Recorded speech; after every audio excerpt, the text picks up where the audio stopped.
Welcome back, recruits! It's the Handsome General's YouTube channel. I hope you missed me. I know you missed me. I've been gone for a while. I do apologize. Life, work, holidays, it all got in the way. But I'm back. And as an apology to you guys, there's a technique video coming now, and it's quite a bit longer than what you've been used to, and it's not only me talking, it's me actually teaching. So just recently I went to 2 Brazilian Jiu-Jitsu Globetrotter camps to teach there. One was in Iceland again, and one was in Heidelberg. And sadly, although I really enjoyed the topics I got to teach, especially in Heidelberg, none of the official Globetrotters in Action crew, who usually upload a lot of the classes to their YouTube channel, was there.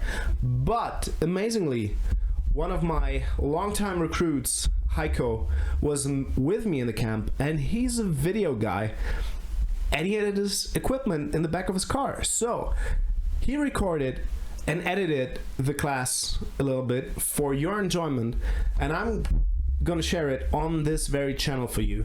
So up now is a class I'm really proud of. It's a technique, a set of techniques that I can probably say I myself developed. I've never seen it taught. I've never seen it done in the way I do it. So I'm really excited to share that with you. The technique, or the set of techniques, it's called the Shackle Guard. You're gonna see it. It's a specific kind of guard. And I would love for you people to use that as a takeoff point, together with all the people that saw it in the Heidelberg camp. Play around with it, evaluate it, and give me some feedback. Leave your ideas to this in the comments below. Ideally, play around with it, get back to me right here on this channel, and basically help me develop it into a full-blown guard system. I think there's something to it, and hopefully if the weird virus is gone for a while now and we are able to live our lives again, I get to test it in competition, and later on I'm going to show you ideally some competition footage of it working against fully resisting competent opponents, and you don't only see it in a teaching scenario. So without further ado, I've talked for long enough. Enjoy the class. Here we go. All right, welcome to another one of my classes. Again, the idea is to give you a starting off point into something weird but functional. Other than what I did on the standing approach to Jiu-Jitsu yesterday, what we're doing today is, I'm kind of proud of it, is all out of my mind. I've never seen that thing before. I've never seen anyone do it, so I guess I can actually say that's something that I invented, and that's pretty rare that you really invent something big in Jiu-Jitsu. And I'm kind of excited to see what people make out of it. So that's the first time I'm really putting it out on a bigger stage. I've been doing it in rolling to some of you I've rolled with, and for some of you there might now the memories of this might pop up when we talk to it today. I couldn't think of anything better yet, so it's called the Shackle Guard, because I'm basically shackling down one leg. I need to come up with something better and more marketable along the way, I guess. So basic premise is relatively simple shots, ideally over on that side. I'll show you 2 ways to get into it, and then I let you figure out how weird it is, and then we go back and talk through scenarios. Depending on if you know what I'm talking about, either start with a shin on shin, and Charles reacts pretty appropriately, similar to something Christian said in his class, and doesn't give me access to his second leg. So he also angles off slightly so that I can't really get on the inside to turn out the leg. Okay, so that's one of the premises where I get into it. From here, because I can't use my regular shin on shin, what I'll do is I go in and hug the leg closely, lock a figure of 4, and fall to my inside shoulder. I still have that hook here, and I have my additional foot over his foot. I have a figure of 4 locked around his knee, my hand in front of his thigh, my head close to my hand. And that's it. Grab a partner and get here. If you don't know where to start off with shin on shin, let's take another scenario. Charles is going to knee slice me, and all I do is, before he does it, is I lay my hands on my crotch, and now I let him knee slice. This brings my hand behind his knee. I will flick my foot under his and hug his knee. I push him off a little bit so that his knee ideally lays on my shoulder. I don't want his knee on the ground. It's not a big problem. If his knee ends up on the ground, now my armpit is in front of his knee, I can just pull him back a little bit and lay my shoulder underneath his knee. So this leg does not touch the ground at all. The foot is on my foot, the knee is on my shoulder, and I'm locked around here. And now let your partner just try to get away or pass or whatever. Just let your partner try out what options there might be to do anything. Do the other side so they can see. Other side. So either go from a shin on shin. Doesn't matter if he does what we did or not. It's just, it gives me the option way easier. Hug it. Lock a figure of 4. Fall to your inside shoulder. Place his knee on your shoulder. Stay tight. And stay here. Now let your partner just randomly try and figure out what to do. You do nothing but stay here. That's it for the first 2 minutes. Grab a partner, do it. It's weird. Don't clap, go. Yeah, looks right.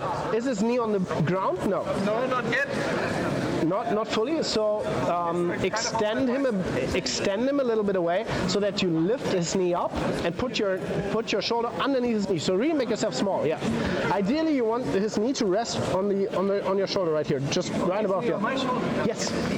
Like this? Yeah. Make yourself really small. So I do this. Figure 4. Yeah, lock in front. Lock in front. Yeah. Fall to that shoulder. Like really lock in your wrist. Yes. Fall to that shoulder. This shoulder. You want my knee? And then Yeah. just like that. That's it. That's it. Yeah. That's it.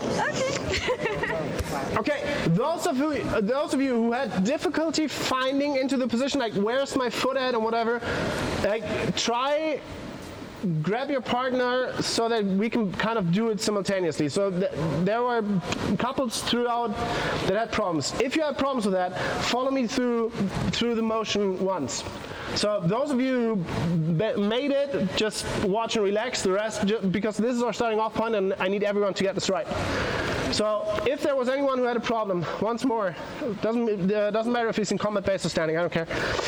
So shin on shin means outside leg comes in, foot is on the inside, knees on the outside, we have our shins crossed. I have the hand behind his knee.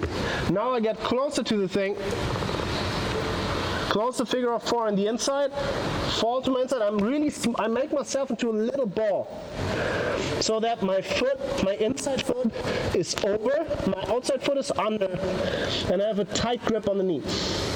Okay? So what do we do from here?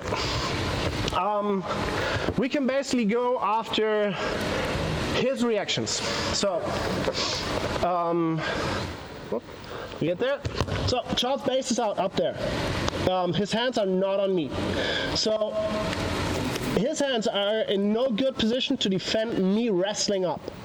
So what I just do from a tight position is place my inside foot on the floor and push him even further by using the hook to elevate his hips upwards. Now I'm pretty much past his hips.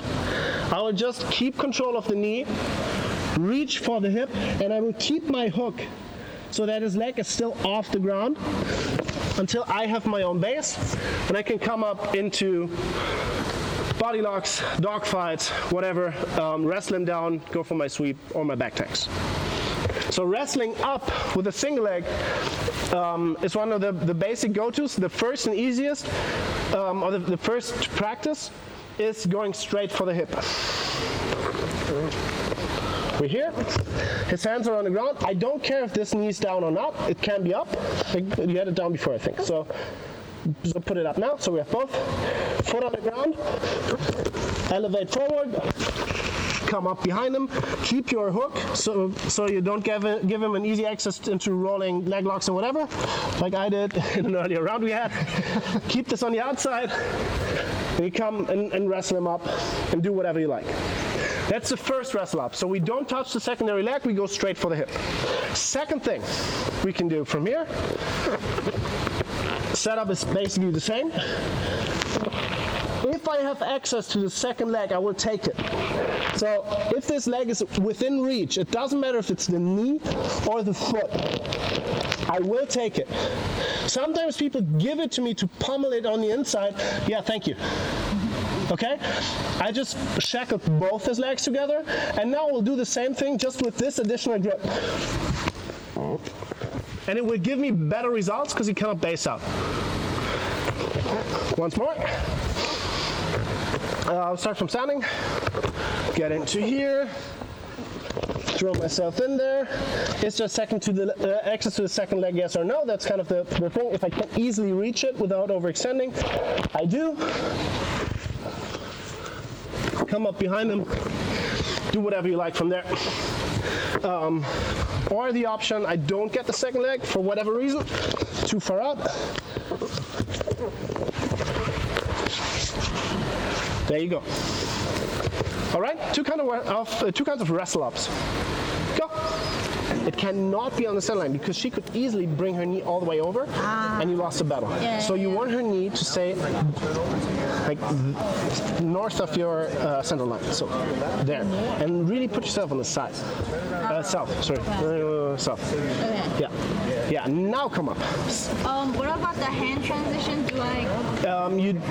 If you have a grip on the secondary leg, just come up first to your bottom shoulder, and then go for the hip. So you basically keep a grip on the knee, come up, and then re-grip. Let me show you once. Easy. So we start here. I will make sure by laying on my side that try bring your knee over to the other side. See, it doesn't work. The more you try, the more you give me access to your second leg. Okay? So if I have this additional grip, I will start coming up first and then re-grab to the hip. What's the harm in grabbing it first? You give up a bit of control over the knee if you don't initially come up, and she can again get the knee over to the other side. So if I release this grip too early, especially if I have this secondary grip, because on the other one I switched here, so she can't move her leg again. Sorry. Now, if before coming up I go there, she can now bring her knee over to the other side, and I lose. Okay? So it's all about committing her to that one side.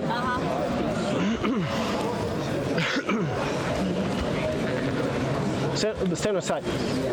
Don't go on your back. Be committed to the side. This figure 4. Yeah.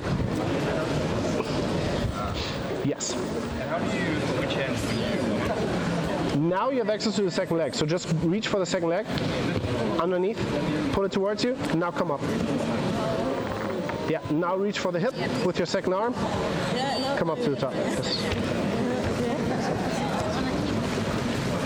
Okay. Any major problems so far? Okay. It is relatively similar to the way I would come up from a half guard when I come up with the underhook, but that's by clearing some space, shearing, and turning on the spot, not pushing into him, but basically coming up next to him. So let's look at other scenarios. So this is like probably the easiest, and if I pull into it with some momentum, that often happens. If it doesn't, or if he reacts accordingly, he will usually sit back. If he sits back all the way, I just put him back. Okay, I have a strong lever over that leg. And one thing I should mention again, I'm committed to this side. I don't want at any point his knee to find a way over to the other side. If at any point I'm loose and he can push, not even backstep, just bring your leg over. Yeah, that sucks. I fucked up. So his knee is on my shoulder, past my center line. So Charles can try all he wants. He will not be able to lift up his knee and get his knee over to the other side of my body. That's the shackling down part of it, that I'm locking this leg in place.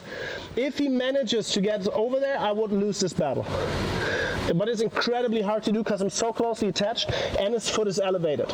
And also, if he really tried to get your leg over there, what he has to do, try it, really go for it. What he has to do is give me the second leg, and then he's going down. So the only chance you would have to do that is to stand really narrow and upright, and this gives me a very easy access to the second leg. Okay, so most people won't do that even because it's not a very smart attempt. Back to the reaction. So if he sits back all the way, the more he initially sits back, the more ground I gain by putting him back forward, and the more momentum I gain to get up. Same goes for, that's kind of the in-between point, hands on me. If there at any point is one or two hands anywhere on my body, when you tried around earlier, I saw some people digging for an underhook here. The idea makes sense. Even if he gets it, he can't really do anything with it. So I'm not in danger of getting darced or anything. If at any point, remove it for a second, if at any point there's hands on me or he's trying to dig for that underhook, don't allow that. He can frame off my head if he's in line. Yeah. Go for the underhook again, even if it's already halfway in. I'm still wrestling up. Okay, it's a bit different because he can find a wizard there, but I really have to give him time. If I'm closely connected, that will not work. So add that one layer to it, and then we go into how do we get the second leg if he doesn't want me to get it. All the way in front, wrestle up immediately. Sitting back, push him forward, wrestle up. Hands on you, that's a clear trigger. Don't allow hands on you. If there's hands on you, bump him forward, punish him for it. Okay? Go. Okay, so blocking your partner from getting the knee over to the other side is possible by doing two things. Laying all the way on your side. Some of you are laying sideways, but not all the way on your side, and also keeping this grip tight. Even if your legs are moving and opening up, you want to keep this grip tight. So you're basically stapling the side of your opponent's knee to your chest, so it can't physically move over. It would have to pass through your body. So this part on the outside of, here's the front of the knee, this part, this side here, I want glued to my shoulder and my chest here. There. Here, the front of his knee is pointing through my shoulder into the ground. The next thing is, get back, please. This is not laying on your side. This gives him an opportunity to push over. Okay? This is laying on your side. Also, my knee kind of helps blocking the hip, but that's not the key thing. The grip is so tight and gluing the knee to my shoulder that it's really hard for him. Even if he managed to put me on my back, the knee is not going over to the other side, and he's compromising his base. All right? That's pretty much a key factor. So it's way safer and easier to wrestle up if you have control over the secondary leg. How do we get that? We use a very similar mechanic to our shin on shin. I want this foot not to go forward. I already did that. I put him on his hands. I want this foot to circle that way. I basically want to do a kimura to his leg. Okay? So by pulling my heels back, see how I'm rotating his leg? See what happens? It's magic, right? I have the second leg now. I can either go for the ankle or the knee. I know I'm laying on my back now, but what have we just discussed? My grip makes sure that the knee doesn't pass over to the other side. So from here, I can get an ankle grip and just go back, and that's a safe wrestle up. So again, I might not feel safe enough with my wrestle ups if I don't have the second leg. So I'm gonna magically make this leg come towards me. Either an extended leg, like the knee is not on the ground, then the whole neck is gonna come in. If I have his knee down and I turn, then his foot magically comes towards me, not his knee. He has to windshield wiper, or like, try staying up there. See how that doesn't really make sense? It hurts my knee. Yeah, if I lift it over there, it hurts my knee. Yeah, I would really damage his knee probably. So I have control. Now I come back, wrestle up in the same way. Do whatever I like run him over, go for his back, whatever. Okay? So before we go into back steps, try and magically reach for that second leg. Okay? By kimuraing the leg and magically making the second foot appear. All right? Go. All right, bring it in.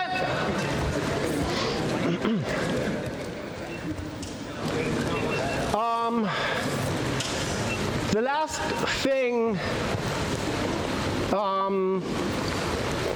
technique-wise, or the last things technique-wise I'm going to show is one of my favorite offenses I do from there, entering into the legs and transitioning into other forms of guard. We don't really have the time to really practice them. So if you're familiar with parts of the technique, you can practice around with it. Otherwise, we'll have 5 minutes after this. In those, I want you to just practice around with the things we did. So the partner on top does all the things we just did. Having a knee up, having the knee down, sitting back, having hands on you. And your targets will always be putting their hands on the mat, getting access to the second leg, wrestling up, they back step, you counter the back step. So give your partner a chance to practice. Give him your reactions in a speed and intensity that they can react to, so you kind of practice around with the things we just did. All right? Those of you who know parts of the technique that are coming now can also practice those, but I'd rather have you go out of this class with the basics of that Shackle Guard and later add on to it. I'd rather have you learn something than nothing, okay, by trying to learn everything. So, one of the attacks I really like to do from here, we ended up here, and I do it when this knee is up, because I need some space below his base. I can kick him forward in a way that his hip is at least at the height of my shoulders or head. So I want his hip there. Now I will pass off this leg to the inside of my free knee and start turning away. Okay? So I will let go of the foot, and it pretty much will pretty much fall into my knee here, okay, as I'm turning away. So forward, and now start my turn all the way until my foot is on the inside.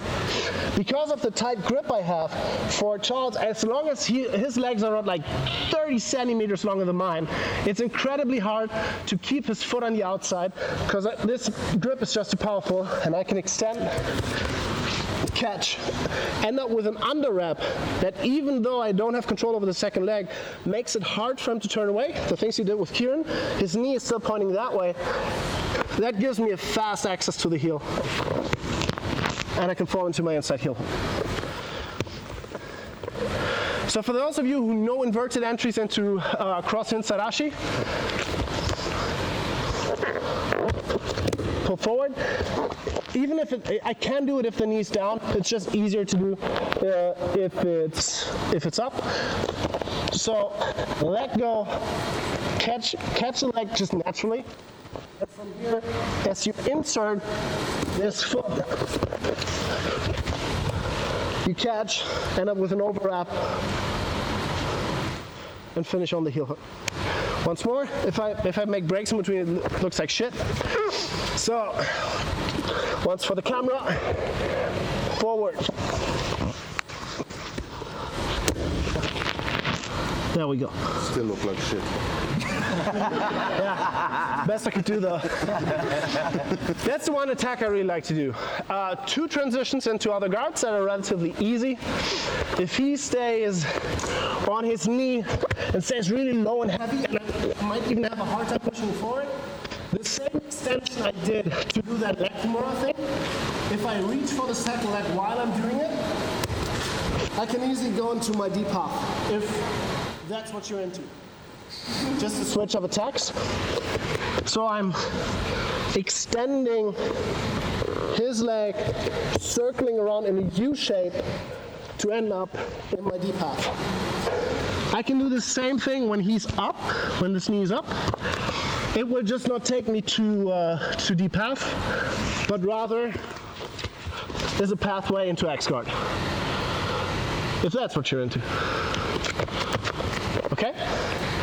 That's just kind of, if we did a full seminar, we would do that too. Try around with the things we did now. Give yourself some time to practice.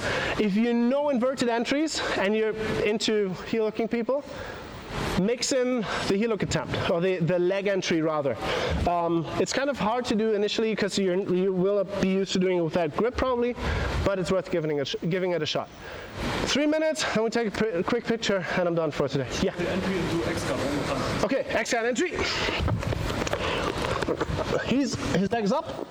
I will start extending until I reach the inside, block his knee, and then basically just come back. And end up in it's a modified X guard because I have like an ankle lock grip. All right, practice.